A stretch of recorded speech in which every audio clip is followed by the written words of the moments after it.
হাই friends, কি খবৰ আপোনালোকৰ? আজি এটা নতুন ভিডিঅ'লৈ আপোনালোকৰ এছ জি মিক্সাৰলৈ স্বাগতম জনাইছোঁ। ভিডিঅ'টোৰ আগতেও ঢেৰ দিলোঁ, কিন্তু আপোনাৰ ব্লগ বনোৱা নাছিলোঁ।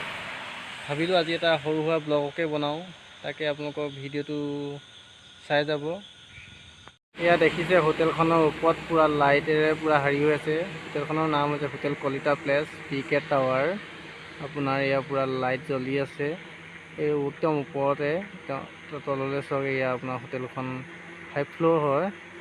ইয়াৰ তলত আপোনাৰ ওপৰত গেষ্ট থাকিব পাৰে, ৰেষ্টুৰেণ্ট আছে। ইয়াৰ তলত আপোনাৰ পাৰ্কিং প্লেচ হয়, আৰু মই ইয়াতে ডিউটি কৰি থাকোঁ। তো ফ্ৰেণ্ডছ, ব'লক মোৰ ৰুমটো আপোনালোকক অকণমান দেখাই দিওঁ। দেখাই দিলে মোৰ হ'লেও ভাল লাগিব। এইটোৱে হৈছে মোৰ ৰুম। এই ৰুমটোত ৰাতিতে মই বহোঁ, আৰু আপোনাৰ যেতিয়া অকণমান জিৰাবলৈ মন যায় তেতিয়া মই আপোনাৰ টাইলছৰ ওপৰতে ঢেলাই পাৰি লৈছোঁ। এই ৰুমটোতে আপোনাৰ মই অলপ জিৰাওঁ, আৰাম কৰোঁ। এয়া দেখিছে আপোনালোকে। ফ্ৰেণ্ডছ, আপোনালোক যদি মোৰ চেনেলত নতুনকৈ আহিছে, মোৰ চেনেলটো ছাবস্ক্ৰাইব কৰি দিব, শ্বেয়াৰ কৰিব, লাইক কৰিব, কমেণ্ট কৰিব। আজি ভিডিঅ'টো ইমানতে সামৰণি মাৰিছোঁ। টাটা, বাই বাই, জয় আই অসম।